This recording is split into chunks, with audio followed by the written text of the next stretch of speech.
I have the real honor of welcoming all of you and then letting you know that there are probably 10 more lectures you've just signed up to come to that are going to cover the full gamut, and actually I'm going to be very serious, the full gamut of perspectives, of issues, of look at the data that tells us why and in what direction we really need to look again at our regional transportation system. We had the benefit of having a crisis in the early 1970s and creating the BTPR, Boston Transportation Planning Review, and it's like an Asimov novel. It guided us for 40 years. People kept going back to it and building those projects, and that guidance was really important, but 40 years is a long time, and we live in an era of change that is just as important as the early 1970s, and probably it's even more important to take a look now. So we're here tonight to begin to learn why and how and what the benefits will be. I'm going to very quickly introduce our three speakers. I know two of them and have always been very impressed by them and impressed by the third. First, I want to introduce Beverly Scott. And I'm just going to say very quick introductions. I know how great Beverly Scott is because we did a plan in the most conservative community I've ever met, I've ever encountered, in just outside of Atlanta when she was asked to take the job in Boston. And half the people said, we are so glad to have her go. And these were all people who said that only white middle-class people ride transit. And they didn't like transit. And then there was another group, even in this very conservative community, who said, we are really discovering transit, and she has helped us figure out why and create a vision and a culture of transit in Atlanta. And I thought that was really wonderful, and boy, were we lucky. She is going to actually speak third. Okay, I'll go in reverse order. Second will be Stephanie Pollock. Stephanie is somebody I've known for many years and has many qualities. She teaches at Northeastern. To me, the one that has been most important, and most important for me, is her absolute continuous commitment to equity, to introducing social equity into all the things we think about, particularly now in an age where for the first time in our history, more poor people live in suburbs and cities, and equity is a more pressing issue than it has ever been. And there are many other things she thinks about, but I will always be thankful for that. And then our first speaker will be Bob Puentes of the Brookings Institution, who is one of the people that I've really, he doesn't know this, but turned to in terms of writing and thinking and data that demonstrates the real value that transportation can bring, not just to our urban economies, but our quality of life, and really how necessary it is to consider transit at the real core of planning for the future of our cities. So we are really lucky to have three great speakers, and I'm really excited that I'm going to see all of you at least 10 times between now and May. Thank you very much. And why don't we just introduce Bob. Thank you.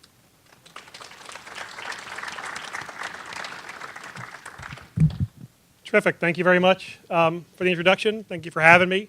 Thank you all for being here tonight. I was concerned that this would be Game 6 was tonight, and it's not, thank God, because I know I would be talking to an empty room, just me up here by myself. I usually also say that it's good to be out of Washington when I come to visit people out of town. Lately, it's really, really good to be out of Washington. It's really not a very healthy, functioning city right now, not the city of Washington, but the federal government and all the apparatus that circles around that. So a lot of what I'm going to talk about here today is kind of what we're doing in the meantime. You know, this is not a country that just gives up. It's not a country that just pushes our problems off, despite what we see in the papers and here on the media every day. It's actually built by folks here in the room and a very positive and affirmative, kind of approach, I think. So I'm not going to hit you with a lot of information about Boston. We have two great speakers here who know much more about this than I do. I'm going to provide a general framing, I think, for the conversation here today, as was mentioned, to take transportation and to put it in service of something else, and in this case, in the economic recovery that this nation is trying to face. I am going to hit you with a little bit of data, but as George Bernard Shaw once said, the sign of a deeply educated person is to be deeply moved by statistics. So I hope that you all are all deeply moved by all this. So what's the context for the conversation today? it really is, it still is really all about jobs. And when you go around the country, we talk about lots of different issues. The number one conversation is framing all this around jobs and economic recovery. We still need to recover about 9 million jobs that were lost during the recession. Some of those jobs we may not ever get back. But beyond pure job growth, we also know that we need to get better jobs so we can grow wages and incomes for lower and middle class workers and reverse the troubling decades-long inequalities that we talked about earlier. In 2000, 81 million Americans were either poor or non-poor. By 2010, that number had grown to an astounding 107 million people. So we absolutely need to make sure it's more jobs, but those jobs have to be better to help folks get out of poverty.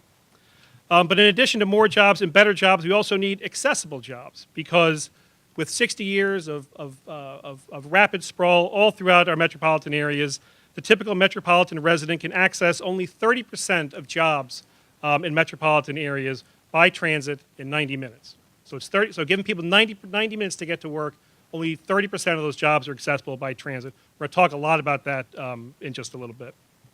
So there's no real easy way, we know, to fix these problems and to achieve these goals. But one thing is definitely clear, that we need to purposefully restructure our economy away from one that's focused inward and characterized by excessive consumption and excessive debt to one that's more globally engaged and driven by production and innovation. Fortunately, we think that there are some disruptive forces that are actually working in our favor right now. The reshoring of manufacturing is a real thing. This is happening all around the country.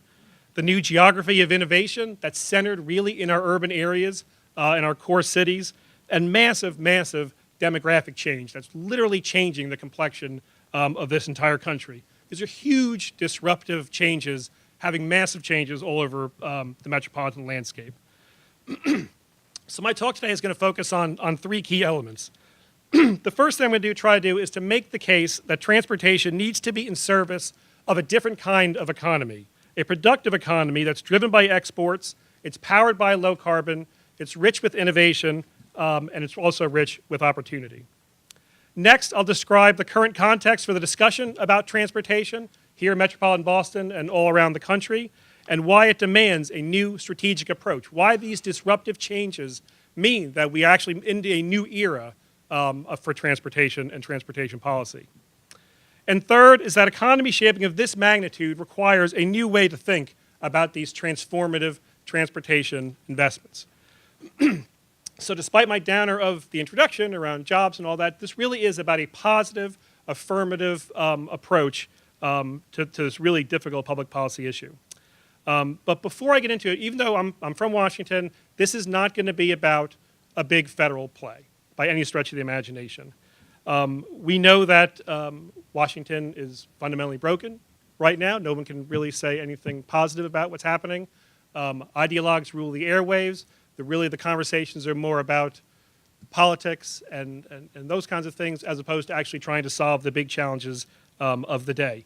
In an ideal world, the federal government would have a prominent role to play in infrastructure and transportation. We still fundamentally believe that they should, but they're not doing that right now. And so as we talk about these challenges, what I'm going to talk about, and I think what we're going to talk about tonight, it's going to have to be up to all of us. So I just love starting off with this quote from Senator Manchin. Something has gone terribly wrong when the biggest threat to our American economy is the American Congress. That just kind of sums it up right there. But it's not just about dysfunction, even though that is obviously a big piece of it. There are structural changes that are happening to the federal government, even if we had a functioning government, because of the rise in interest payments that we can project out into the future, and the rise in mandatory spending that's going to happen between now and 2023. Discretionary spending for things like infrastructure and transportation are going to get squeezed out. So even if the federal government was functioning on all cylinders and just banging away, these are the kind of challenges that we're going to be facing. The regular transportation spending, things like the Highway Trust Fund, all these things are getting squeezed out. So there's going to be a budgetary challenge into the future no matter what we do on this end. So we're going to have to rebuild this next economy the hard way, through a pragmatic caucus of public, business, nonprofit leaders who spur economic recovery and renewal from the ground up despite these political odds and obstacles. Metropolitan leaders can't shut down. The federal government shut down for 18 days, 13 days, whatever it was. Metropolitan leaders can't shut down in the same way. So these are the people that we're working with at the Metropolitan Policy Program. And we do that not just because there's no pulse in Washington, but we do it because that's not where the economy is either. This is the real heart of the U.S. economy. It's 100 metropolitan areas that after decades of growth take up only 12% of our land mass, but harbor 2/3 of our population and generate 75% of our gross domestic product. This is a lesson the countries around the world know very well, where their economic engines are and where they need to invest. It's also something you know here in Boston, which this metro area makes up 69% of the state's population, but an amazing 83% of its economic output. In most states, these metropolitan areas are also supersized economic performers. So let me set up the transportation conversation by offering a new vision for the next American economy. And let's begin with exports and the need to connect and fully connect the world with the United States. Here we're talking about an economy where more firms in more sectors trade more goods seamlessly throughout the world, particularly with nations that are rapidly developing and rapidly urbanizing. So why exports? Because the global economy has fundamentally changed. Together, Brazil, India, and China, known as the BRICS, already account for 1/5 of global GDP. By 2015, the share of the BRICS will grow to more than 25%. The rise in the BRICS then reflects the rise in metros. For the first time in recorded history, more than half the world's population lives in cities and metropolitan areas. By 2030, the metro share will surpass 60%. Rising nations and their rapidly growing metros now power the world economy and drive global demand. We also know that the locus of economic power is shifting. The top 30 economic performers across the world are almost exclusively located in Asia and in Latin America, and by contrast, the 30 worst performers are almost exclusively located in Europe and the United States. So to the question of why exports, because we need to take advantage of this new kind of demand. By 2010, exports made up only 13% of the GDP of the United States compared to 30% in China and Canada, and higher levels in India, Japan, and the European Union. But despite these challenges, we do think that the United States can get back in to the export game. For one thing, we already have a trade surplus in services and are poised for a quantum leap in the export of high-value services, things, again, you know here in metropolitan Boston quite well. And we still manufacture a range of advanced goods that the rest of the world wants, like aircraft, spacecraft, electrical machinery, precision surgical instruments, high-quality pharmaceutical products. All of these things we make here in America, and we export already all throughout the world. And all this shows in the statistics for places like Boston. The value of Boston's exports in 2010, which is the latest for what we have data, is an amazing $37 billion every year. There are nearly 200,000 export-related jobs, and exports share of GDP in this region is a healthy 10%. It's a very good share. It shows that there's some kind of global orientation here in this metro area with the rest of the world. Breaking it down between goods and services, we see that services is actually a large share in this region, over 42% for standard export services like finance. And the manufacturing sector is fairly diversified and includes goods that this region makes quite well, like precision instruments and computer equipment. Low carbon is the second hallmark of the U.S. economy, despite the hand-wringing that exists over climate change, the shale gas revolution, and this weird legislative conversation in Washington. I do believe we are on the cusp of a clean, green revolution. I think the energy that we use, the transportation infrastructure that we build, the products that we buy, our built environment are all shifting to a more sustainable mix of fuels for information and infrastructure systems that are smarter, faster, and technologically enabled, and green, sustainable goods, and communities that are more sustainable in design in their use of water, energy, and that they're better arrayed. We believe that the low-carbon revolution will have tremendous impact on the U.S. economy. In fact, you can argue that it already has. Our research shows that we already have a strong base of 2.7 million clean economy jobs in sectors ranging from renewable energy to pollution reduction. Here in Boston, clean economy jobs cut across green architecture, recycling and reuse, professional energy services, waste management, and of course, public transit. Your metro area ranks 7th out of the top 100 with over 41,000 clean economy jobs. And again, a lot of those are in the transit sector. So all this leads directly to the conversation about innovation. We're also on the cusp of a historic era of technological progress which will dramatically reshape how people live, how companies operate, and how communities function. You think electric vehicles, smart homes, the remote monitoring of health. The hottest wave in technology today goes beyond the individual consumer to the collective, this idea known as the smart city. Global companies having wired people throughout the world are now on a mission to connect cities through the integrated application of advanced technologies like wireless sensors and processors, mobile and video telecommunications, and geographic information systems. The idea is for cities to use technology to manage urban congestion, maximize energy and efficiency, enhance public security, allocate scarce resources based on real-time evidence, and educate their citizenry through remote learning.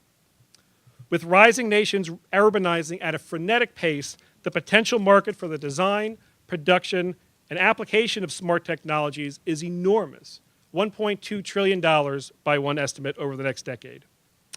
So we do think that the U.S. is poised to realize its potential as an innovation nation, but we actually we have a long way to go. We now place just 45th out of 93 countries in the share of science and engineering degrees that make up of bachelor degrees. Japan is number 1. Going forward, we're going to innovate less if we do not innovate more and embrace science and technology. Here again, Metropolitan Boston is a leader, ranking 6th nationally in terms of the number of patents, with an average of 10 per day from 2007 to 2011, a lot of that in the biotechnology sectors. Boston also ranks very high in these rankings of smart cities, a lot of open data, and a lot of application of technology to the built environment.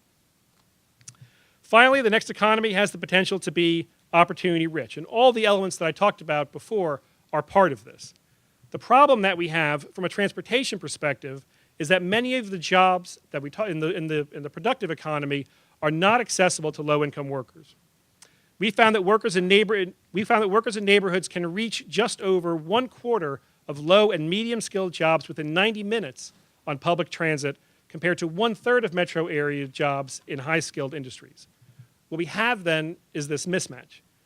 High-income households are in neighborhoods with the worst transit coverage, yet high-skilled jobs are more accessible by transit.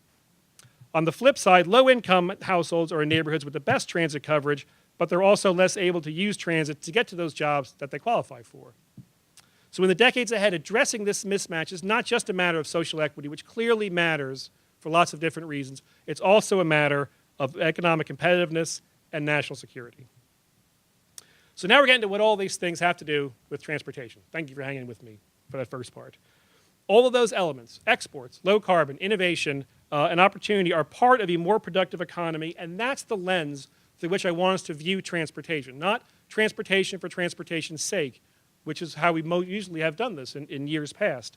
But the lesson that we need to take from the previous generation is rooting transportation in these larger conversations around the economy. For most of our history, U.S. transportation policy and investments actually had this kind of sense of purpose. Since the beginning of our republic, transportation has played a central role in advancing the American economy, whether it was the canals in upstate New York, or the railroads that linked our heartland to our industrial centers, or the interstates that ultimately connected all the corners of the country. Whenever you think about those projects, the point was that it was absolutely connected to an economic return, and it wasn't just these investments for investment's sake. Today, we need a new approach because we're dealing with a really amazing disruptive set of forces right now. First, let's face it, the severe budget constraints and tense new climate of fiscal austerity continue to complicate the route to broader economic recovery. We built a lot of things in this country before because we actually had the money to do it. Not only are federal and state governments facing fiscal challenges, but revenues that the transportation industry used to count on for years and years and years for highways and aviation and transit, all of that stuff is facing severe constraints that we don't really have a very good plan to get out of. I'm not saying that this is a good thing by any stretch of the imagination, Bev, so don't get upset. But I think it does force a different conversation about those investments that we're making and a sharper attention to actually what we're getting out of all this. The next related point is the emerging disruption of escalating gas prices. The U.S. Energy Information Administration, along with most Americans, are already looking out for $4 gas like they are in California. And these rising fuel prices, we think, are going to have increased demand for public transit and more efficient vehicles as it eats up more and more of each household's income.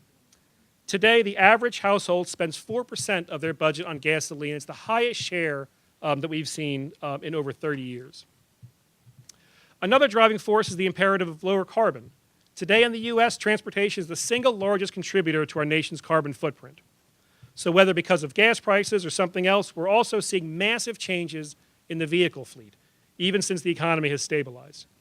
According to the University of Michigan, the average fuel economy of new vehicles sold in the United States just reached a record high of nearly 25 miles to the gallon. Next is the fact that unlike Western Europe and Japan, we're still a growing nation, even after the recession. By 2050, we're expected to grow by another 90 million people. That's growth, so that growth is since the beginning of the decade is basically the equivalent of the population that today lives in the western part of the United States. We've got to figure out a way to accommodate this massive population growth. Importantly, 3/4 of this growth is going to occur in metropolitan areas. The implications then for our built environment, for infrastructure, for transportation, obviously are enormous. And while aging is clearly a big deal with our society, some incredible changes are happening with younger Americans, particularly with their travel habits. This chart shows annual vehicle miles traveled per driver by age group nationally in 2001 and 2009. What really stands out are the huge drops that we're seeing in the younger cohorts, the people on the left side of the chart there. Some upticks in elderly drivers, but very large declines for younger drivers. We also know that Generation Y folks took more bike trips, walk trips, and increased public transit miles. And in short, they're exhibiting very different travel trends. So it would be a mistake to look at this chart and to say, well, young people aren't traveling as much. They're traveling just as much. They're just doing it in a different way. While 3 out of 4 commutes still occur alone in a car, recent statistics show that the share of Americans getting to work by transit grew during the last decade for the first time in a generation. And here in Metro Boston, the numbers are just as telling. Though the vast majority of Metro residents drove alone to work, since 2005, we've seen large increases in transit, walking, bike, and work from home. So we see a lot of these driving trends going one way, and even though these other modes are starting at a very small base, the trends are going in the other direction. Last are the changes that we're seeing in intermetropolitan area travel for both global aviation and intercity rail. Travel is growing faster than population growth and the economy. Here in Boston, you can see steady increases in Amtrak ridership. In fact, ridership is up 73% on Amtrak since 2003, several times higher than the rate of population growth. Similar trends we're seeing all around the country. There is a renaissance going on in intercity rail, no doubt about it. Okay, so what is the game plan then? The bottom line is that the restructuring then of the American economy does require a seismic shift in public policy and private action. Yet macro policy is not going to be sufficient to build a productive, sustainable, and inclusive economy. Place, form, design, infrastructure, and connectivity, all these things matter just as much as these larger economic shifts. So in other words, growing an export economy, as we talked about, will require not only the opening up of foreign markets for American goods and services, but building and retooling the next generation of advanced production facilities and the underlying infrastructure and transportation to move goods, services, and ideas quickly and efficiently by air, rail, sea, and land. Growing a low-carbon economy will require not only the innovation and the invention of new technologies, but the construction of renewable energy facilities, the infrastructure to store and transport such energy, and service new sustainable products like electric vehicles. Growing an innovation economy will require not only the generation of cutting-edge ideas at advanced universities and advanced research labs, but the creation of large-scale, wired innovation districts that combine institutions, labs, startup enterprises, and the mixed-use facilities and mixed-income housing that make up these kinds of quality communities. And growing an economy that's opportunity-rich will require us to make job access part of transportation policy and metropolitan growth practice. Restructuring the economy requires us, in essence then, to remake cities and metros for a productive rather than consumption economy and for a sustainable rather than a wasteful society. So all of the elements of the next economy that I talked about have their own distinctive spatial presence and footprint, but they also connect to one another by multiple modes of transport, by residential communities, and by other things as well. This is a more holistic vision of infrastructure and place building than one we think has dominated urban planning and economic development for the last 25 years, which is almost exclusively focused on this consumption-driven model. Building stadia, building Starbucks, kind of hoping that people are going to come. This part is messy. This is really complicated. It's very multidimensional, but we think that this is what drives the modern economies of today. So all that's well and good, Rob. The question is, how the heck are we going to pay for any of this stuff right now? That's the big challenge that we're facing throughout the country. Right now, we spend $1.6 trillion on transportation. Most of that is from individuals, cars and insurance and stuff like that. 170 billion of that is coming from the private sector. So it's not from the public sector. So it's not like we're spending nothing. There is still spending that's going on transportation infrastructure all across the country. But many understand that we need to rethink this, and many places are exhibiting the same kind of challenges that you have here in metropolitan Boston. So a three-part thing just to end about the financial challenges. First thing I think we need to do is to invest smart through new, nimble, and strategic institutions. We need to figure out things. There are proposals for things like National Infrastructure Bank, or state infrastructure banks, or city infrastructure banks, or green banks. All these terms are kind of conflated together, but really what they represent are new ways to target resources to specific projects that are also connected to an economic end. Right? So we have the National Export Initiative. It's an economic goal that the president set out to double exports in 5 years. The infrastructure bank ideally would fund projects that deliver that economic goal. That's the kind of thing we need more of throughout the country. But we're also seeing many states, cities, metropolitan areas going directly to the voters. Now, this is not something that we've done very well or very often in the Northeast, in the Mid-Atlantic, but it's something that's going on all the time out in the Intermountain West, in some southern states as well, going directly to the voters and asking them to approve sales tax increases, gas tax increases, and things like that to pay for a range of different transportation investments. And for the most part, Atlanta notwithstanding, we get into that later, but these things are passing all across the country. 70% of these things pass because when people understand what they're getting from their investment, they are willing to have their taxes raised to pay for it. If it's this big black box kind of approach, we're going to raise your taxes and just trust us, it'll all work out at the end, that's not going to fly. If you do what they did in Los Angeles, lay out the projects, in the middle of the recession, they passed this vote with this referendum with 2/3 of the vote because people knew exactly what they were getting, they knew how much it was going to cost, and how it was all going to come together. So going to the voters is something we're going to see a lot of, particularly, maybe not this year, but definitely we know this is teeing up for next year.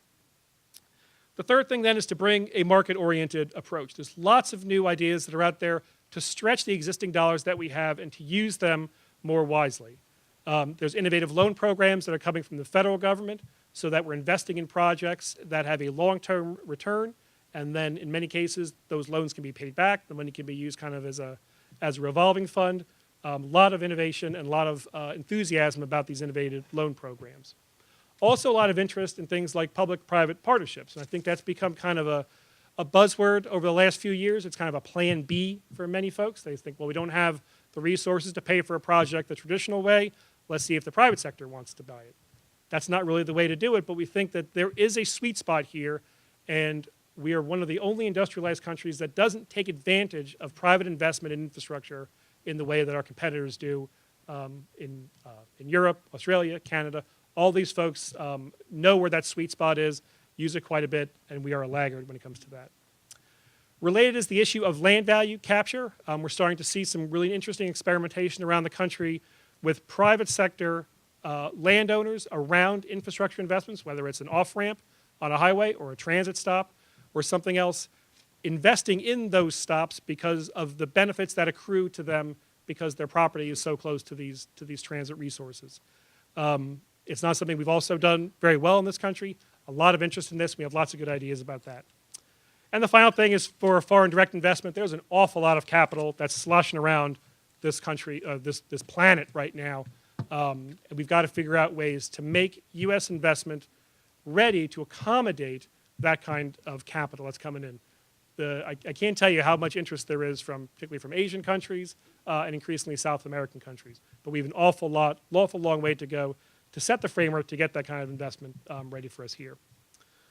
So let me just end then where I began. I think we can compete globally as a nation if we restructure our economy towards exports and low carbon in favor of innovation and fueled by education and skills. I think that this is the path back to recovery. It runs directly through our metropolitan areas, and they all have very clear and direct transportation elements. Well, thank you very much for having me here today. I look forward to the conversation.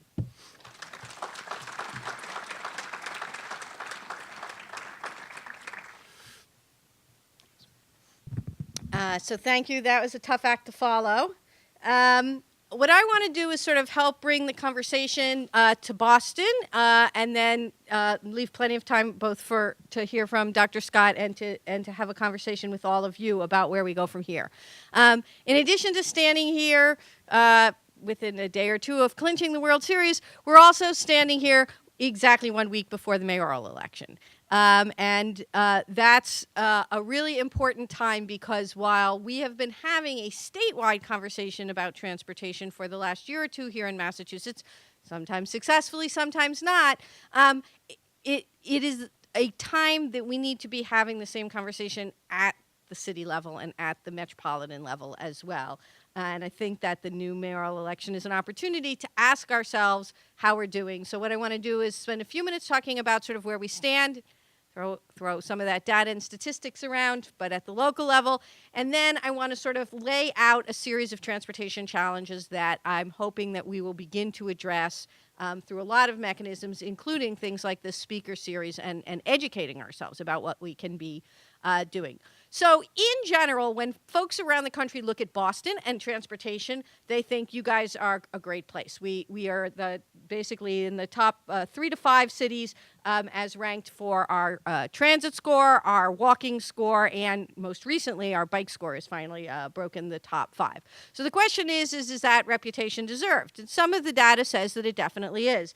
The sort of gold standard for measuring how folks get around is the share of the commute that's combined anything but cars, we call it ABC. So the combined transit, walk, and biking share. And you can see, first of all, I would note for those of you who are Bostonians that Cambridge eats our lunch on this one. But Cambridge and Boston are both among the highest ranked in the country and approach the sort of magic number, which is about 50% of all trips, commute trips, not coming in cars. So we're doing pretty good.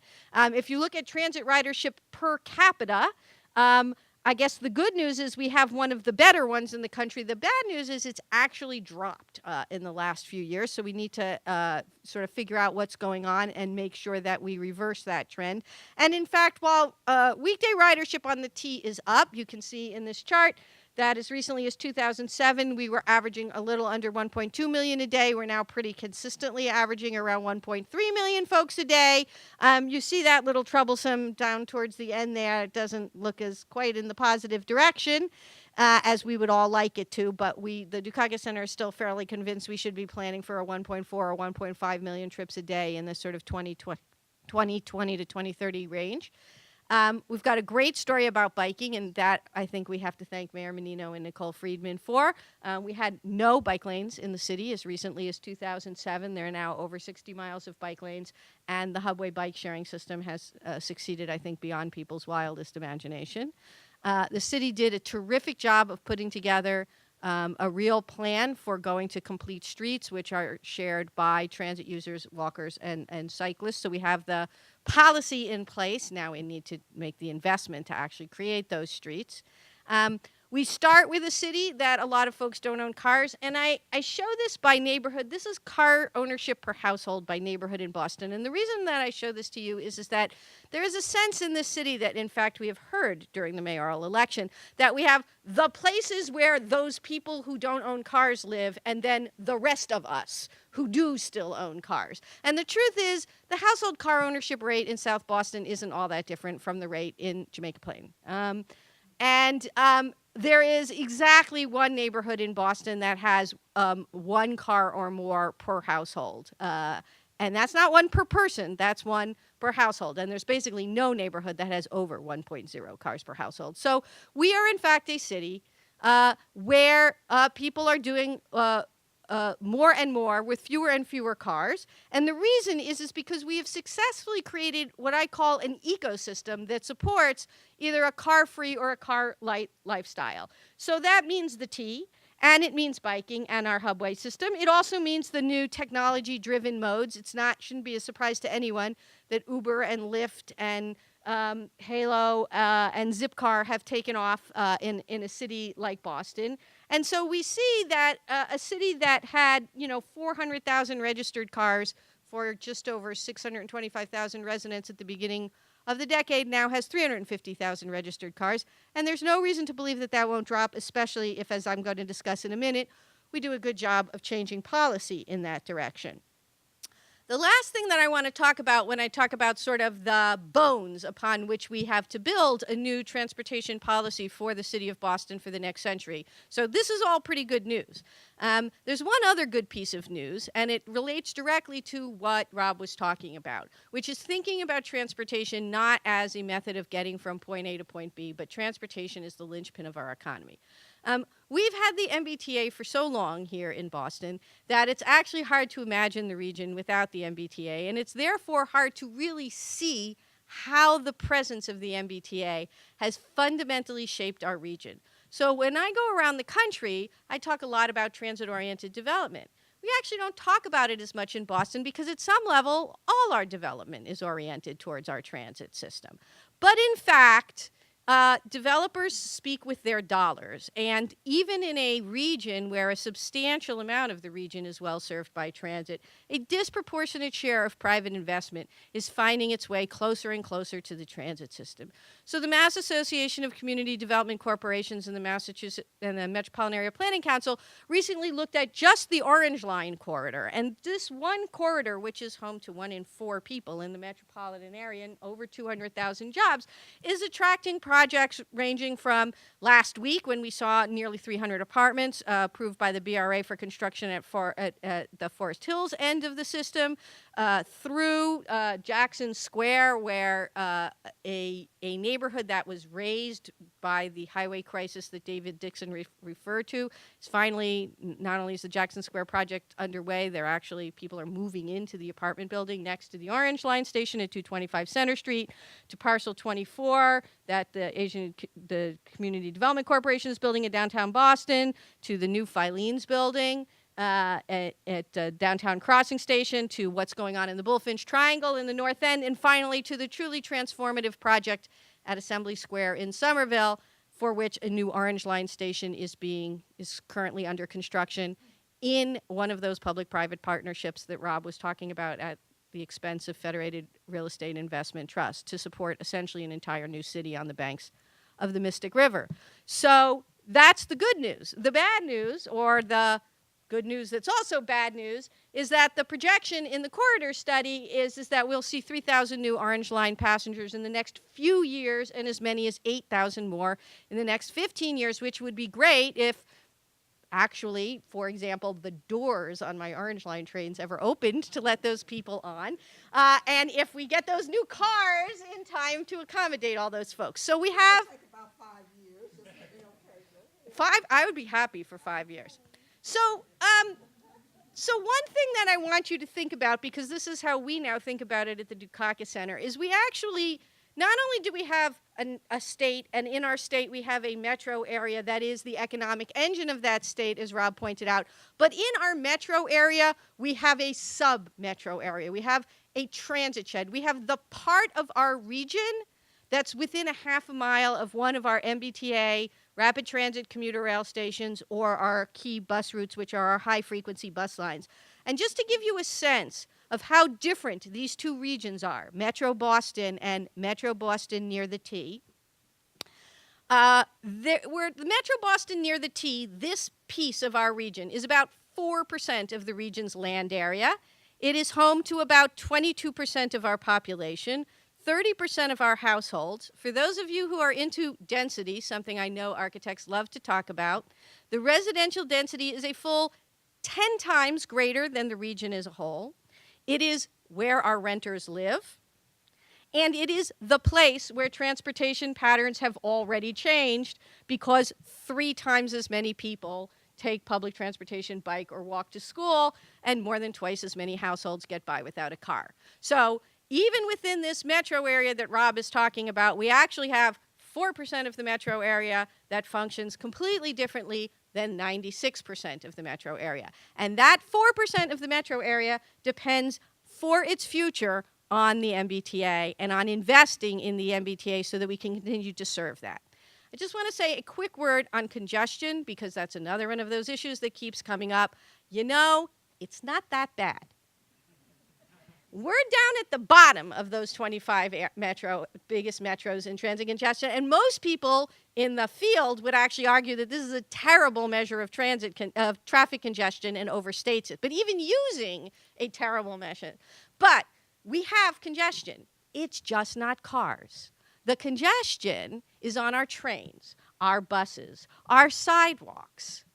But we don't think of the convenience and reliability of travel by foot, bike, and transit the same way because we don't measure congestion the same way we do. And that's one of the things that we need to think about as we move into the next phase of the conversation, which is what are the challenges we're facing and how are we going to address them. The last point I want to make before I do that, and Rob raised the issue of the low-carbon economy, is that for the state of Massachusetts, the transportation sector is both the largest and the fastest growing greenhouse gas sector. In the first 20 years of the state carbon inventory, so from 1990 to 2010, you see that we successfully reduced carbon emissions from every sector except transportation, and the transportation sector increase exactly offsets the entire decrease in the industrial and commercial sectors. Now, it should be said that the city of Boston is doing better than the state as a whole. The red line represents the transportation greenhouse gas emissions, the community emissions, and for the city of Boston. So we're pushing down a little bit, but we're still seeing an increase in vehicle miles traveled, or at least we think we are because we model that. We don't measure it directly. So we need to do a better job on greenhouse gas emissions. So there's a lot of good things going on in Boston. We have a great platform to build on. But we are not the best metro or the best city in the country when it comes to sustainable transportation. And as we all know in Boston, our goal is always to be number one. So the question becomes, what are the challenges that the next mayor and administration need to overcome so that we can accomplish that? I would like to quickly run through what I think are 10 challenges that we should be talking about as a city and as a region so we can get where we want to be. So the first one is we have a lot of different agencies that deal with transportation issues. In the city of Boston, we have one that regulates parking, one that regulates sidewalks. The same people who run the buses don't control the signals that decide whether the buses can get through the signals, and land use happens somewhere else. If we really want to achieve what we want to achieve in terms of sustainable transportation and smart growth, we need to do a better job. And by the way, that's only the city agencies. We also have state agencies who own large and important parts of our transportation infrastructure in Massachusetts. So that's our first challenge. Our second challenge is that we are not, as most of you think, a city of 630,000. We are only a city of 630,000 residents. We are actually a city of nearly 850,000. This is the census data on, so you start with the people who live here. Some of them go off outside the city during the day, but way more folks, those folks in maroon over there, are coming into Boston every day. Boston's on your left, Cambridge is on your right. So while Boston and Cambridge have a combined population of about 700,000, they actually have a combined daytime population of 1 million. We import workers. That's great. We want a transportation system that can accommodate those 1 million or more workers. We want to concentrate the economy in Boston and Cambridge, but the transportation system needs to accommodate not just our residents, but our workers.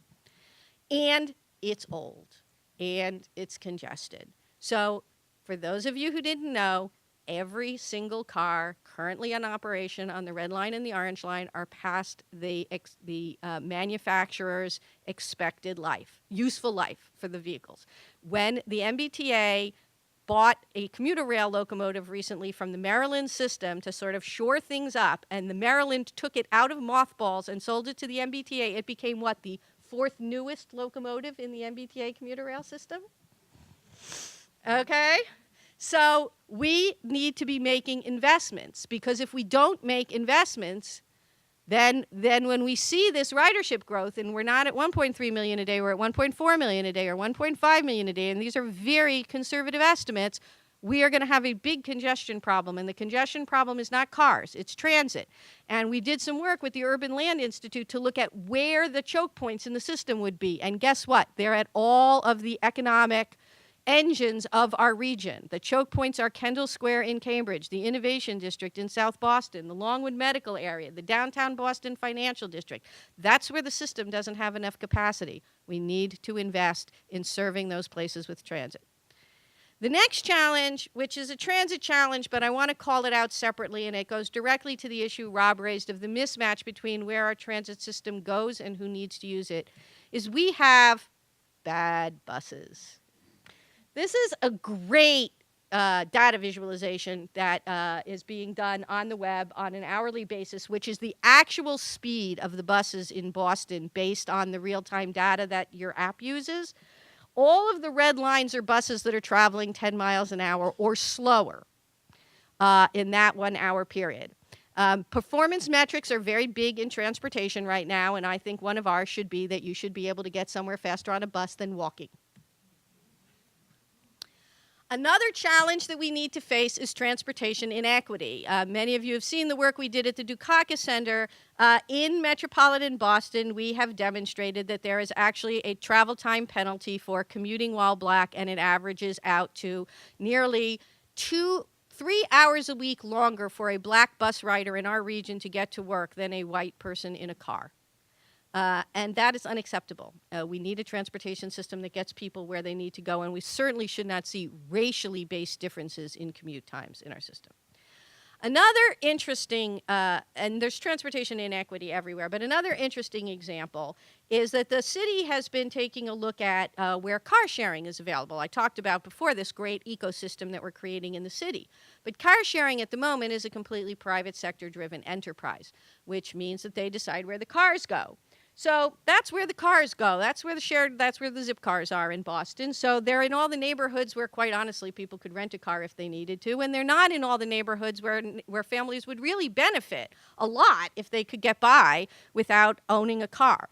The separation of owning a car from using a car is one of those disruptive trends that is really going to change both transportation and the economy in the 21st century. Because most people are still going to want to use cars, at least some of the time. But it is simply unnecessary anymore to own a car and to be able to use a car. But for that trend to benefit the people who most need to control their combined housing and transportation costs, we need to make it possible for low-income families to not have to own cars. And in fact, we have very high car ownership rates among low-income families, particularly once we get outside of Boston and Cambridge, and we need to solve that problem. The next challenge that I want to mention is we have a great complete streets policy. Now we need complete streets. And the problem is, as in most things, the way we invest in our streets is we wait until they're completely falling apart and we're otherwise going to fix them up. And then at that point, we follow our guidelines, which is certainly better than not following our guidelines. But it's not nearly as good as actually having a plan to invest in our pedestrian infrastructure and to proactively say, these are places where we need capacity for more pedestrians. Let's fix our streets. Similarly, on the bicycle side, we now have 60 miles of bicycle lanes. Now we need to turn those lanes into a bicycle network. When Nicole Friedman recently released the bike network plan, the left is the 5-year action plan and the right is the complete 30-year plan. She basically said, this is the plan. We've actually figured out where they need to go. It's going to cost between $35 and $40 million. Call me if you have the money. We need to find the money. The next challenge that I want to mention is that we give parking away for free. The laws of supply and demand actually apply to transportation and to parking in particular. So here's the good news. We now only have 350,000 registered cars in the city of Boston. We have given away for free in the last 2 years 175,000 on-street residential parking permits. That means that 1 in every 2 registered cars in the city of Boston has an on-street residential parking permit. I would note, for those of you who haven't figured it out, that we do not have spaces on the street for 175,000 residential on-street parking permits. We just have permits. Cambridge charges $25. Somerville charges $30. We cannot give away on-street parking, and we're creating an incentive for people to hold on to cars when we should be creating an incentive for them to think about a car-free or car-light lifestyle. We also drive up our already astronomical housing costs in the city of Boston because we make people build parking even though the people who are going to occupy the housing don't have cars. So as part of the project that the Metropolitan Area Planning Council has been doing, and they'll be releasing the full results a little bit later, they have actually been comparing the lowest amount of parking per housing unit that our zoning requires to the actual ownership rates of parking in the city of Boston. And so even in a neighborhood like Hyde Park, where we have the highest car ownership rate in the city at a giant 1.03 cars per household, parking requires 2 parking spaces for those 1.30 cars per household. And we can laugh about that, but the problem is that makes the housing more expensive. And if we didn't make as much parking be built, we would drive down our housing costs. And high housing costs are one of the biggest threats to the economy of Boston and to retaining talent and to fueling the innovation economy. And actually, one of the ways to lower housing costs is to lower the amount of parking that we require residential developers to build. And where I want to close is with what I see as one of our greatest challenges and also one of our greatest opportunities. We have not had a citywide transportation plan, vision, agenda, whatever you want to call it, for a very long time in the city of Boston. Other cities, other mayors have really made citywide conversations about transportation not just about transportation, but actually be about exactly what Rob was talking about, be about the future of the city and the metropolitan economy. Rahm Emanuel has done this with Chicago Forward. D.C. is in the middle of the process. New York has done a great job. Bloomberg, Villagrosa basically rebuilt the Los Angeles economy around a transportation agenda. Our new mayor needs to be a transportation mayor, and we need to have a transportation conversation as a city, and I look forward to being part of it. Thank you.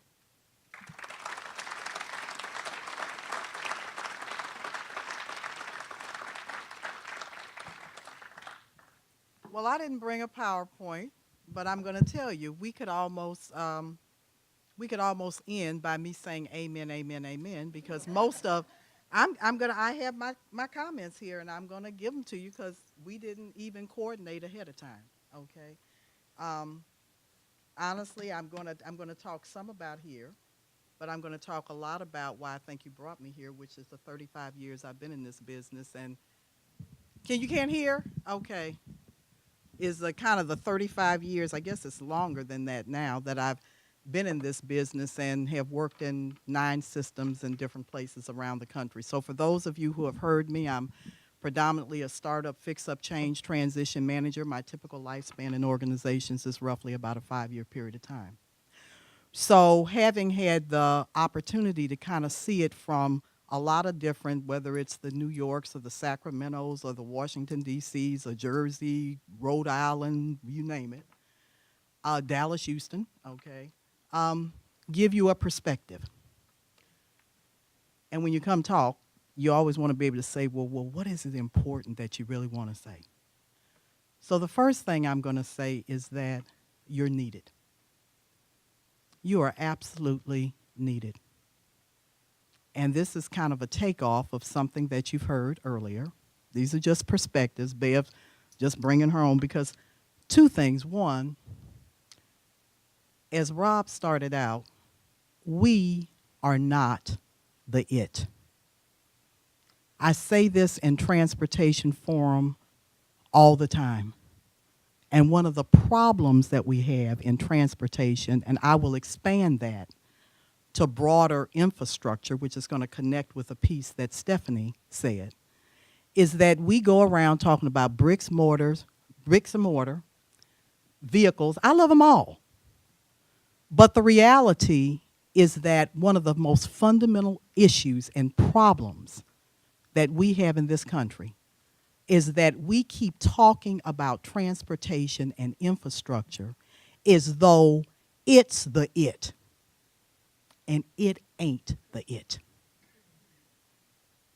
So the it, and so what's the it? The it is the outcomes.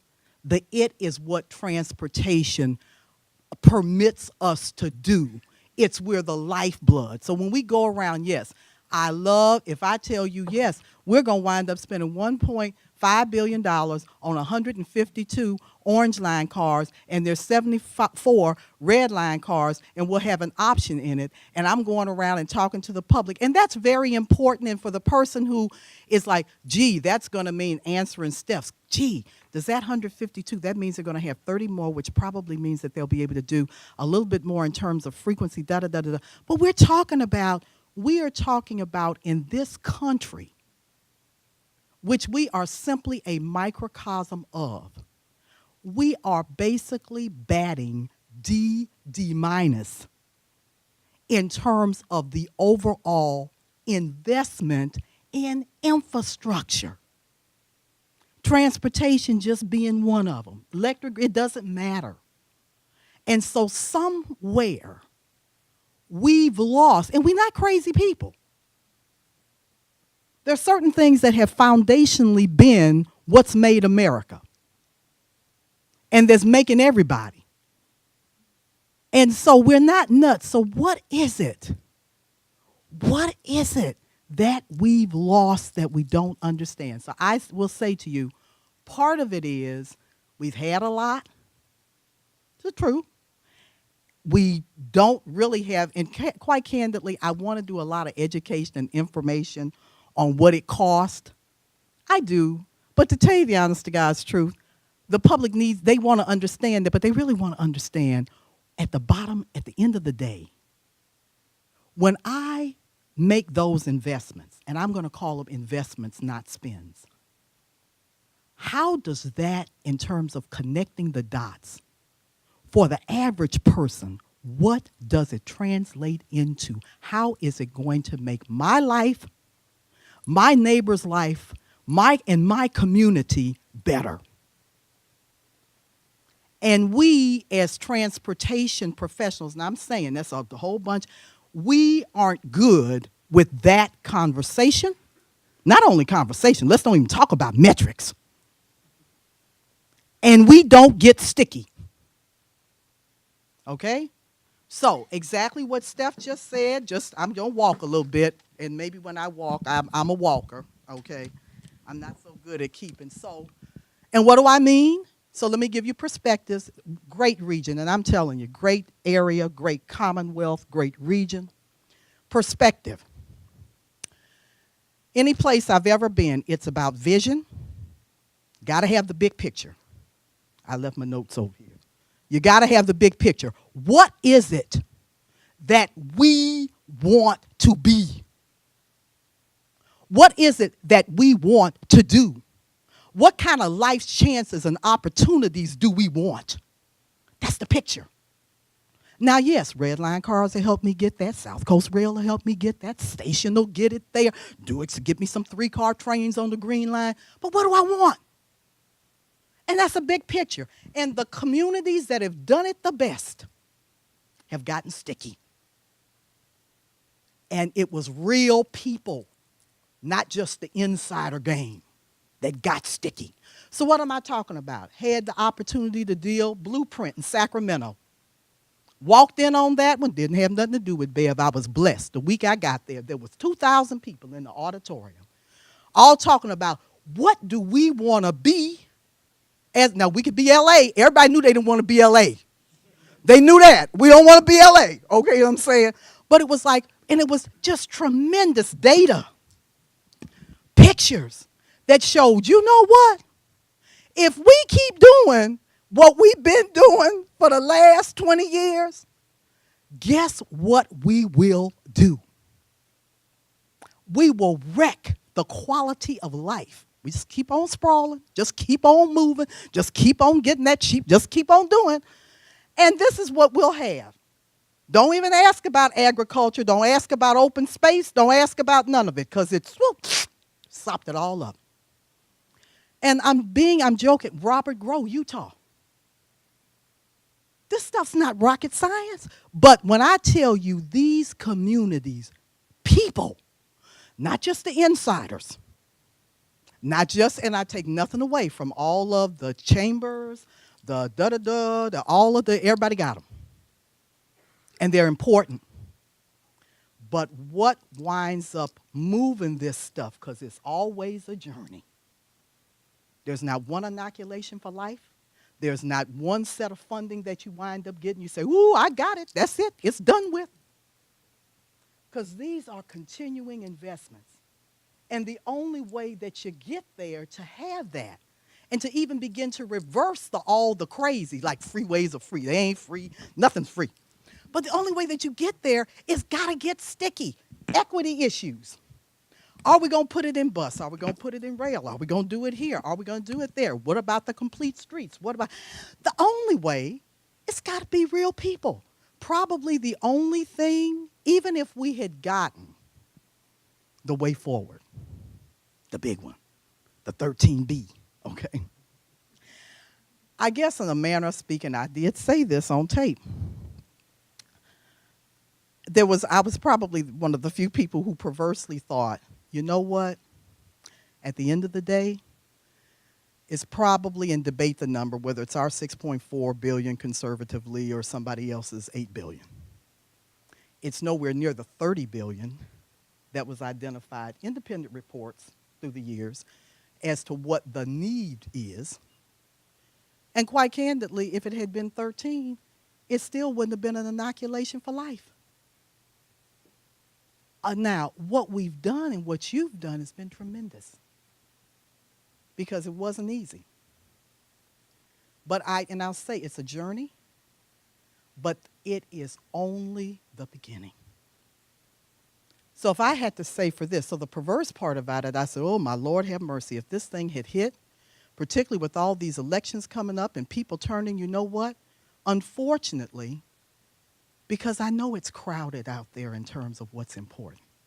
Unfortunately, there probably would have been a bunch of folks who would have said, you know what, we can take a pass on that transportation infrastructure stuff because you know what, that's done. We took care of that. So we don't have to have it be part of the discussion because that's all taken care of. And what I'm saying is, if there's anything that I could give as it's a journey, there has been tremendous work that has been done by all of you in this room, the region, the Commonwealth, but quite candidly, I still would submit to you that it has largely been insider baseball. Now, it's been insider baseball roots and tops. But to say that for the average person on the street who's not in these different groups, that they really have a deep, deep feeling, real sense of, I want this to happen, and I really understand what it's going to mean and what kind of outcomes I'm going to really wind up having, or that we have literally begun to really have, I agree. Everything we talk about from the national level on is pretty much about outputs. You look at my performance metrics, anybody in transit's performance metrics. All the transit, we got National Academy of Science, honey, everybody, TCRP, TRB, DDT, everybody, write them. Mean distance between failure, mean distance between service interruptions, 100,000 miles. I'm not taking anything away from safety, but did I say one thing to you about jobs creation? Did I say anything to you about economic development? Did I say anything to you about sustainability, healthy communities, healthy lifestyles, or the congestion? Now there's stuff, this one woman that's out here trying to do some of it, okay? I'm not suggesting that we have to start from scratch. But the other thing that we have to have, we got to have a new attitude. We need a new lexicon. And we need to wind up having the measures if we want to get there, not only an army, people, real people, sticky stuff, who are invested and hold everybody accountable. And I always tell people, look, if you don't like Scott and Davey or whoever's going to be in our seats, get rid of us. Because I get so tired when I go to communities and folks say, oh, they're not doing this, and oh, they're not doing this. Well, guess what? Get rid of them, whoever they are. But do not let that wind up being the excuse for not winding up doing what you know is essential in terms of what is needed to be able to, there's no question, quality of life, economic development, all of it, energy independence, all of it. We can change every light bulb we want. If we do not fundamentally change the way we move people in terms of personal behavior and what we do with freight and goods, forget it. And when you look at how we make the decisions, the metrics that we use in terms of how we make the decisions about what we invest, I'm talking about the real metrics, not the yah-yah stuff. I'm talking about the ones that actually are at the MPO level and that say, this is a project that gets prioritized and comes to the front of the line because it, in fact, imperfect, nothing's ever perfect, will, in fact, wind up raising these indicators that we said at the end of the day were the things that were important to us. It anecdotally exists. It does not exist in terms of how it is actually moving decision making. And so what I would suggest is that we got a lot of smart people. There has been a tremendous journey and an effort. It was so refreshing. And I liked Atlanta. I love Atlanta too. But it was very refreshing to be able to be someplace where people did not have to debate. It wasn't like whether there's a need. Because quite candidly, over 10 years, if not more, you have worked hard to make that case. So people weren't debating whether it was 30 billion, 13 billion, or whatever. And quite candidly, the project list, somebody might say tomato, whatever, it was all about but we need more. But we need more. But that, how do we wind up having this where it's not episodic, where we're absolutely committed, we have fundamentally changed the game. Fundamentally change it because it's about vision. If you don't get the vision right, you'll never get, because here's the next box, funding. If you don't get the vision, we can't size it. And no matter, even though we all know, like your household, you can't eat the elephant all at one time, but you want to know what the elephant is. And no question, what Bob and Steph were both saying is that it's going to be a very different arena as to how we have to fill that funding gap, that investment gap. Because old Uncle Sam, now Uncle Sam will be there in some way, shape, or form, but it is in no way going to be what it has been historically. No way. So there's no question but that, every tool in the toolkit, but a lot in terms of what happens at a local level. Now, the other thing I tell you, it's a secret. It's not a big secret, though, but I'll tell you it's a secret. I said, oh, my Lord, they'll never want me to come to Boston. Honey, I raised fares 3 times in Atlanta. Woo, Jesus, okay. I said, folks, because I'm going to tell you here, we don't want to pay. Now, I'm just going to tell you, we got very low fares. We do not want to pay. That's not wrong. It is what it is, but we need to be clear about what it is, okay? You know what I'm saying? I said, oh, my Jesus, they're going to run me out of here in a rail. Not a rail, maybe something else, okay? I said, because, oh, Lord, I'm so glad that fare discussion took place before I got here, because they dived. I walked in talking about it let $2.50 start. I mean, really. Now, all of that is to say, though, I'm joking, but it's not, it is the truth. It is not about, but let me just say this, but it does take money to run these things. And so at the end of the day, there has got to be a who pays and how is it paid. And there's, I love institutions. I look at it because, to tell you the honest God's truth, Bob said it. The who's doing the paying here, very directly, a lot of it, the customer pays some. But the customer here and everybody that likes the customer, including people, really it doesn't want to pay a lot and has never paid a lot. Okay? And so there's some places where you can say, oh, let them pay it. Well, and everybody's, that's not happening here. That's not the ethos. That's not the expectation level. And quite candidly, there's not a right or wrong with it, but I think it's wonderful that 1 out of 8 people that live here do not have automobiles and that they have decided to make not only a lifeline choice, but a lifestyle choice. And it's supposed to be that way. And then all the things we say we really want to wind up happening, plus the way demographics have shifted and everything. So we shouldn't be penalizing people because they don't want to have an automobile. So we don't want that to wind up happening. But it does cost. And guess who doesn't really pay that much? I'm just going to tell you. Localities here directly are not paying. Now, that is not like what I'm used to. Houston, Dallas, Sacramento Measure A, California Prop. I'm just telling you. And that puts a different dynamic because who you got to go to talk about to the money is the state. It's a Commonwealth. So we can sit up and talk about, I'm not taking them from Boston or whatever, but the point of the way that and it's not a right or a wrong, but it's just an understanding of how that plate is laid. The public doesn't want to pay and doesn't think it should, and I'm not suggesting that they have to pay like that. But at the end of the day, it does take, and once again, I say when you get through it and you think that the group that's there is not doing well, and I will tell you kind of pound for pound, it doesn't matter. The T does comport pretty reasonably with its peers, okay? But it doesn't, but it is what, and quite candidly, the reforms that took place were very important reforms, because I'll share this secret with you. Doesn't matter where you're talking about with transit, the big cost is on the annual operating is operations and maintenance is in labor and fringe. So the work that was done, so what that means is that I look at a transit budget, it doesn't matter where it is, and I look for a size of this agency to be somewhere between 68 and 72% will be in labor and fringe. And so if you're going to fundamentally change the equation on the operating side of the house, if you don't do it there, you're not doing it. There's not enough other stuff.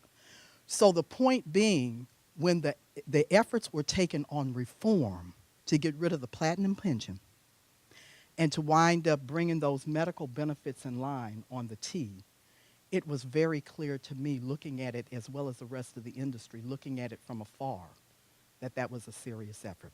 So here's the deal, and I got 1 minute, I'll be quiet, you guys are gonna start.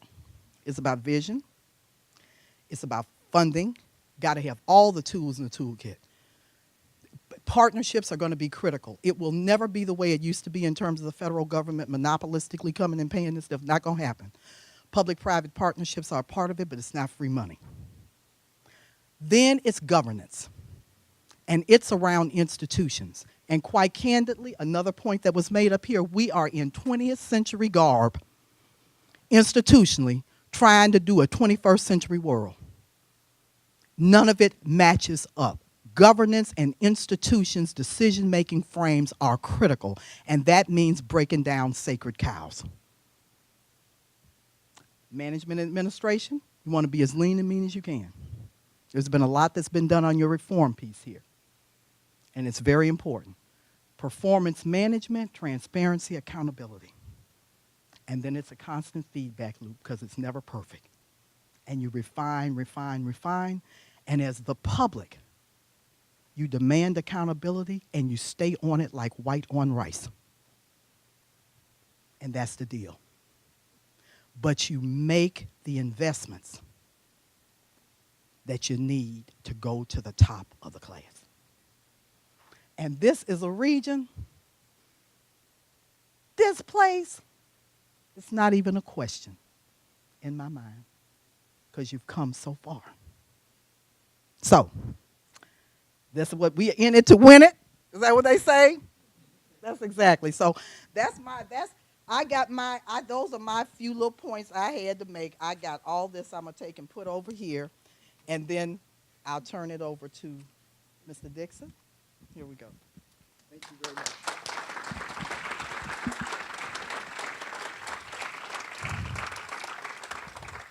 So I want to really thank our three speakers. That was informative, and really inspirational. Thank you. I'm going to, first of all, I profoundly want to thank the Bar Foundation for wherever you are here. Oh, thank you. Okay. Raise your hand. Because they are making this isn't a dialogue, this is a real conversation possible. And I think we learned tonight that's a lot more important than we might have realized. And I think this is a good time to thank them. Also want to thank the Mayor's Green Ribbon Commission for working with the BSA to put this together, because I think it's important. So we're going to open the floor for questions in a second and ask our speakers to join the table here. In the spirit of doing something I shouldn't dare try, but I will, summing up in sort of 3 sentences what we got, because I think it's very important, is that Rob really made a compelling case for why we have to pay attention to this as a nation, as a region, and frankly as a city. Stephanie, in a very clear, more literal way than I had imagined, outlined, said two things. Basically, we're not there yet by any stretch, and here are the challenges. And then how does one sum up Beverly Scott?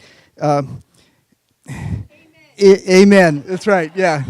I got three things. It ain't the it. I've never heard a transit director say, whoa, Jesus.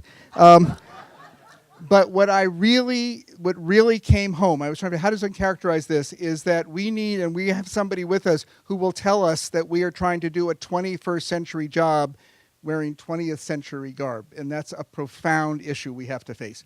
So on that note, thank you, and the floor is open for questions. Please just say who you want the question to go to, and if you don't, I'll make up somebody. So.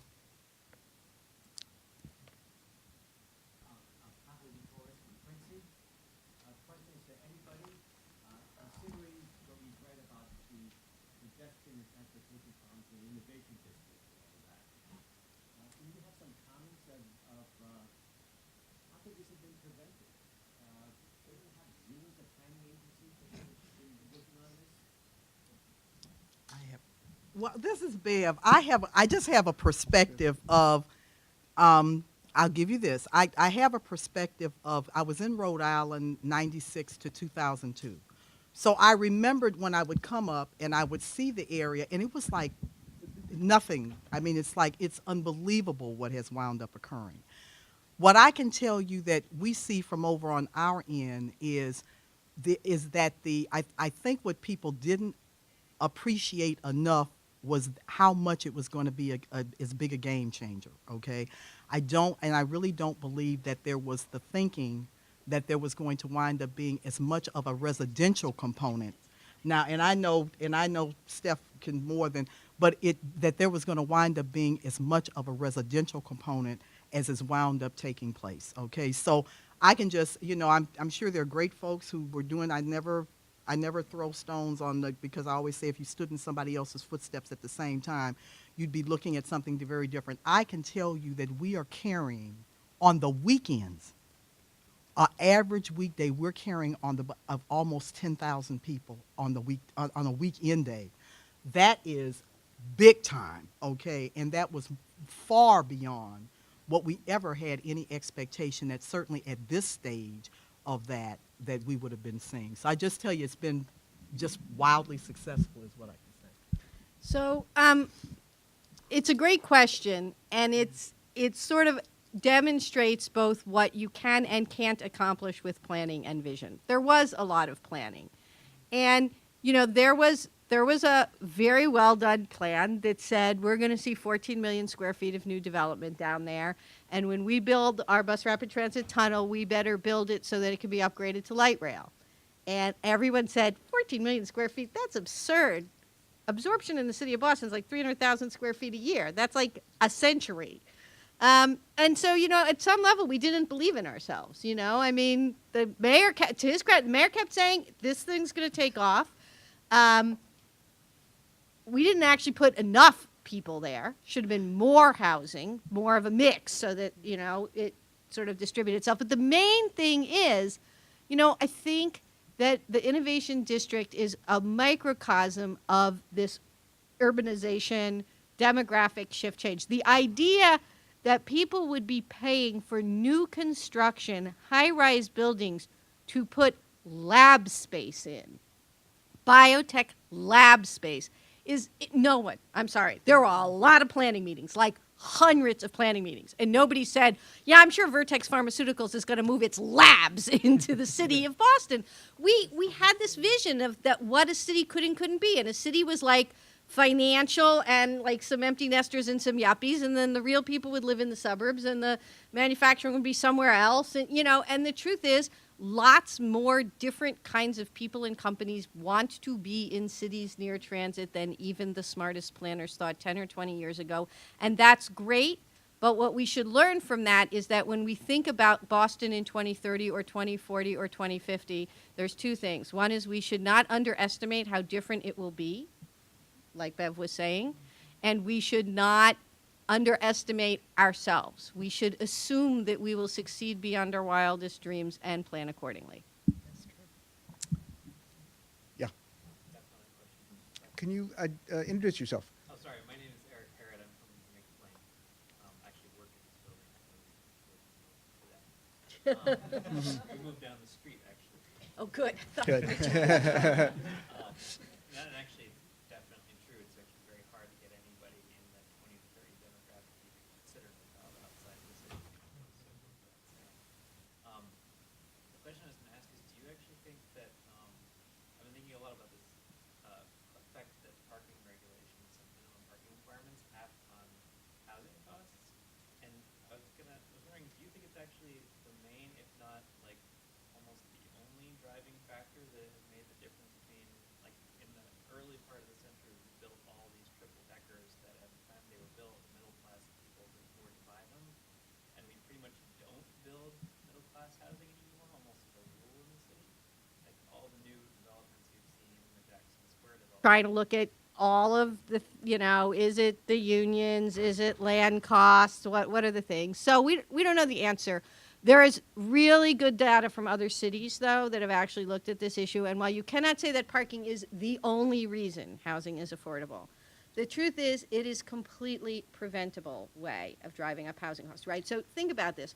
We're building micro units so that we can try to create some form of affordable housing for young person and then making the developers put parking spaces in. The only people who are going to live in the micro units are millennials without cars.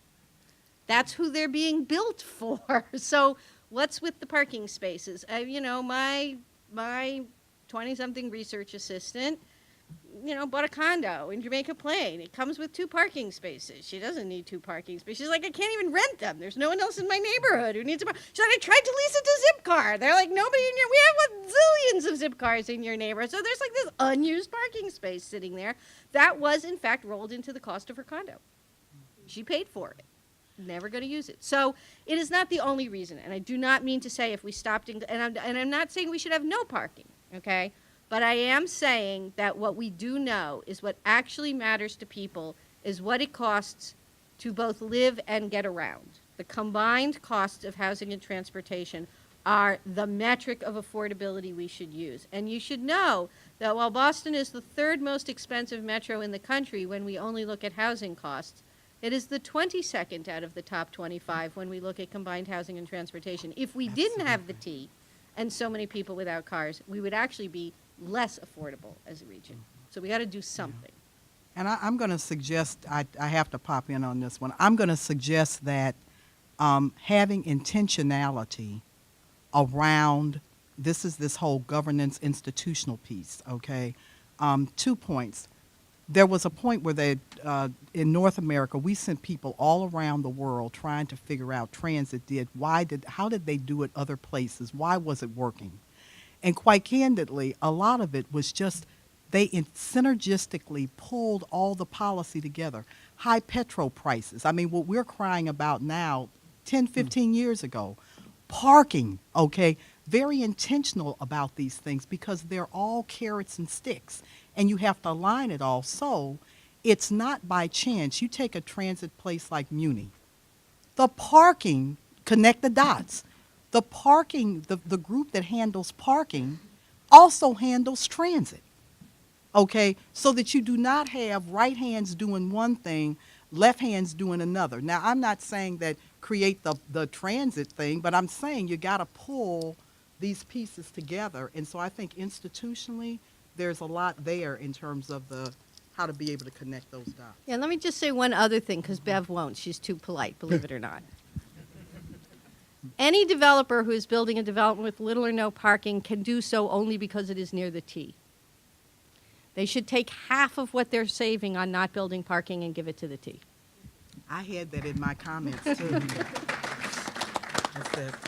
And that's that value capture thing you keep hearing people talk about. So let's hear some more questions that Stephanie can answer on behalf of Bev, and we can get some more good policy ideas out. I'm sorry. Okay. Yeah, back there.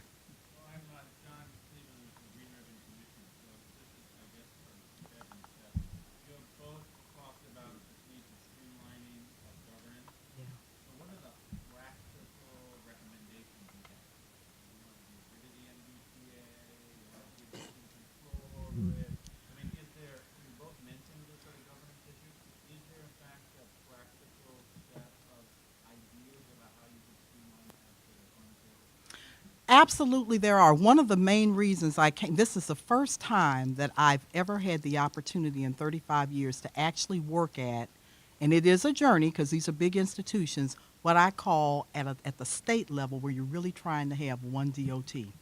Okay, now is it perfect? No, it is not. Is it because these are major decade-long institutions? Quite candidly, the only reason that the T remains a corporate body politic in this is I just got so much debt that nobody, I'm just being candid, would want to just wind up saying, let me take you, okay?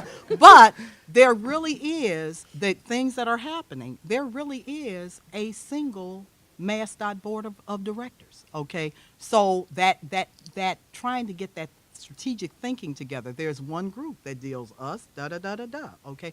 There literally has been, we have shared services now. Didn't need to have the highway department have, so these are all the departments, marketing, legal services, IT, ODCR.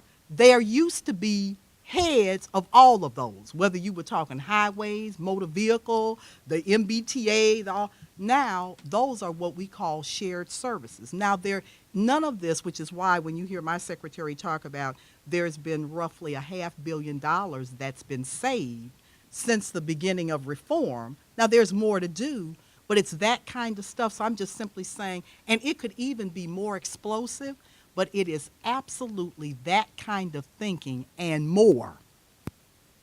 That is, we have got to almost take and blow up government. I tell you the honest God's truth, not as a, and I don't know, I'm usually one of these, I used to say revolution, I say, oh, it's an evolution to a revolution, but it really is this whole governance, getting it all together, and I don't think that you can do it just kind of around the edges because quite candidly, not to overdo it, there's sometimes when you can do incremental thinking because that's the way the world is. The kind of profound changes that Bob was talking about really do call for totally different models, and that means that we've got to move a lot quicker and just make it happen because left to our own devices, and I don't think government can do it just to itself. There's too much turfism. There's too much parochialism. We really need help to transform.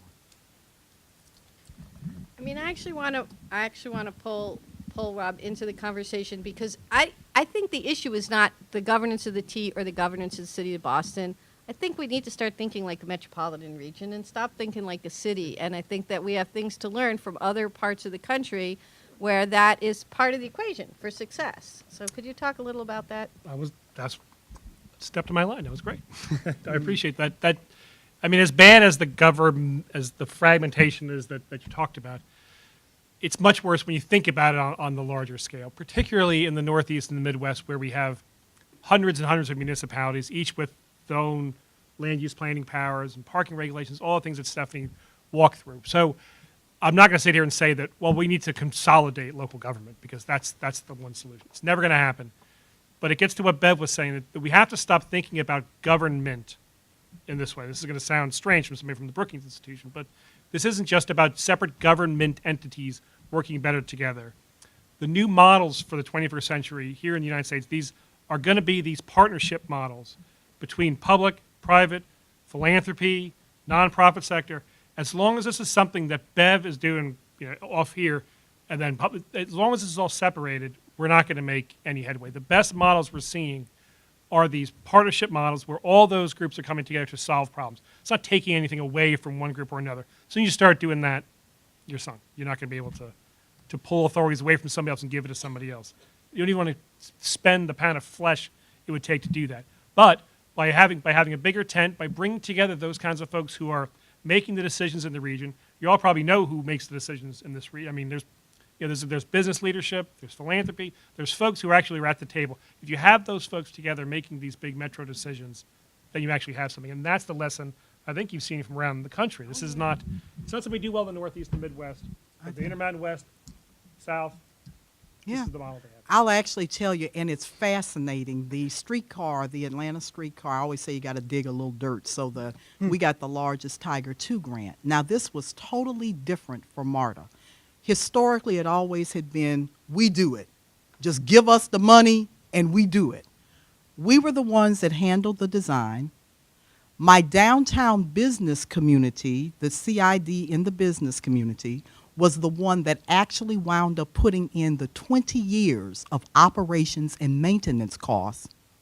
I mean, AJ and them, the downtown business community, and the city of Atlanta was the owner and the one who put in the match. And we went 30% match to match the Tiger. Totally revolutionary. It was like in the end, Tuesday morning, swear to God, for a year, the mayor's off trying to go for the money, okay? But it is, and it's the partnerships, it's different ways of doing it, and it's amazing. Well, it won't be the only time they'll do it. They'll learn and continue to do more, but it is a totally different set of how you have to learn how to be able to take these institutions and actually learn how to be able to work together. It's fascinating, but it is absolutely the glue that's going to make it all happen. Very different business models, funding models, project delivery methods, if you will. And it's fascinating stuff, but it's different. And David, just one quick follow-up on that. So I want people to actually think about what Bev just said. All over the country, cities that depend on transit are just building their own, even when they have regional transit agencies. The Atlanta streetcar, DC doing both buses and streetcars, LA running its own bus system, the Seattle streetcar system. Just because we have the T does not mean that the city of Boston is off the hook on being a transportation operating agency. It is time to think about what the city needs, and if the T can't deliver it, we need a new partnership model, and we need to get it. Okay, we have about 5 minutes. I'm going to actually ask a question in a minute, but if anybody has a pointed, quick, important question, please ask it. And knowing all of you, some of you do. I'll call on one if you don't. Yeah. This is Dr. Scott. The key bus routes are being upgraded right now. Took a while, but we're finally doing it. That's only 40% of the bus routes, 40% of the passengers. It seems to me in this regional and thrust towards equity, the biggest opportunity is actually the regular bus system, almost none of which have bus stops with shelters or just about anything, and often run, well, you know how they run.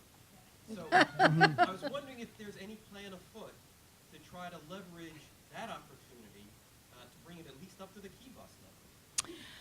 Well, this is one, in fact, Steph and I call it the bus marshal plan, and we have to, those of you who have heard me just say, Bev, it's too cliches, but I call it, bus is the Rodney Dangerfield of transit, just don't get no respect, okay, but carries so many, and we carry a third here. The part I talked about with the journey, really everything that was passed was largely capital. There was almost no operating money in it. And so quite candidly, there wasn't really any relief baked into the way forward, even at the expanded $13 billion, to wind up really being able to, I can tell you that with the exception of the key bus piece, and that was largely still capital, that there was really nothing baked into the way forward that was going to wind up, right now our on-time performance on bus overall is roughly about 71%. I go stand at that bus stop just about every day because the 1 and the 55 are my chariots. And I read the little Constitution, the Bill of Rights that we have there. And the first thing that it says is, number one is, we promise to you that we're going to provide you with reliable service. And I know that when I'm standing there, that there is no funding that's been baked in to really make that dream happen. Now, that does not mean that we stop. Because right now, we don't even have a plan that says, well, if you were going to, in fact, make good on the promise, what would it mean to at least wind up getting it up to something like 90% plus? Let's shoot for 100. So what would that mean? What would I have to really wind up doing to wind up relieving overcrowding? And then on top of that, we have a very, very, very small bus system. And I'll call bus to be surface, because we haven't even begun to really come up with what I would call the family of services that really could be and should be provided on the surface side, because we've really very much been the standard product, the regular kind of line haul, haven't got into flexible services, neighborhood circulation type services, and quite candidly, different business model again, I don't have to run it all.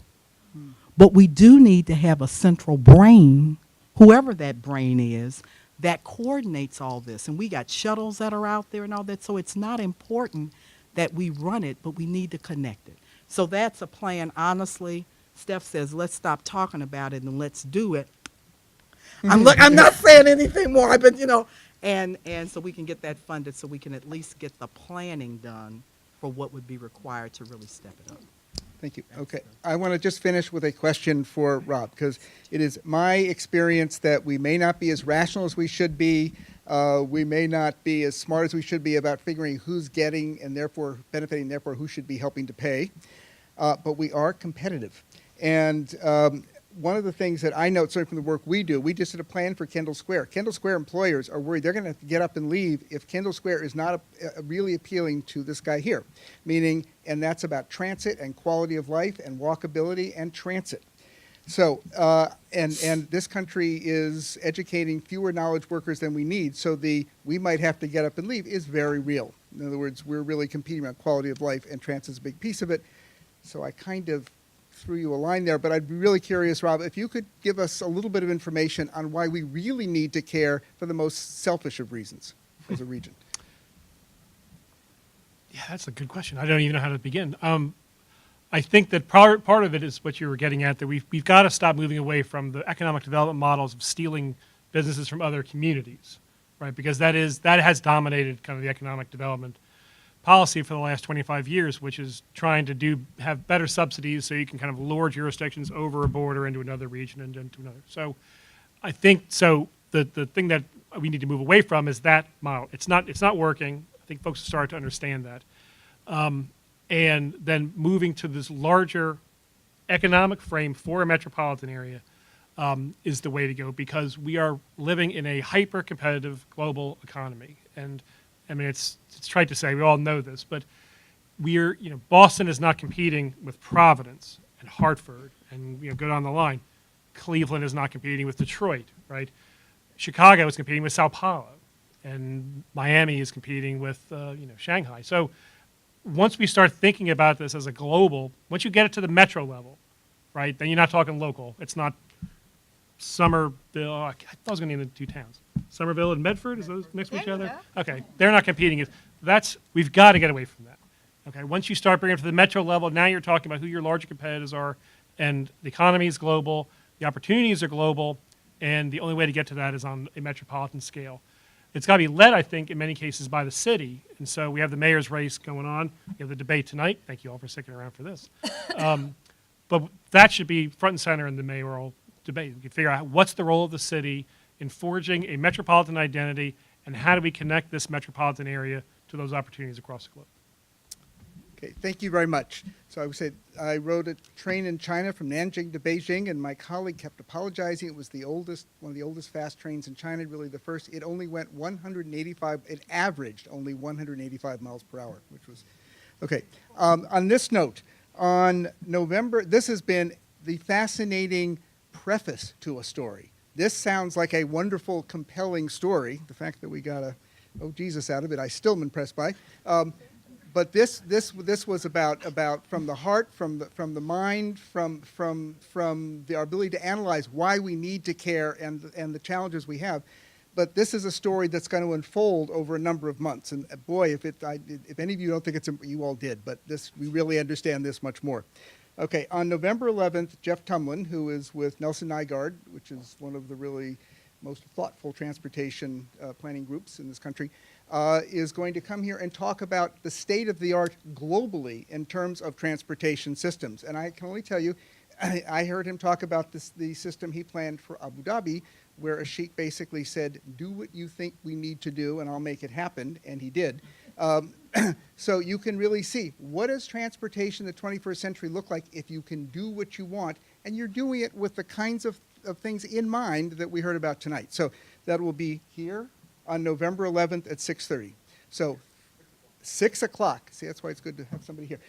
Here at 6 o'clock on November 11th. Thank the Bar Foundation again, and thank you all very much for coming in. I have to say, if anybody looked around, you might have noticed that none of you were looking at your phones tonight, which is a real compliment to the speakers. Thank you.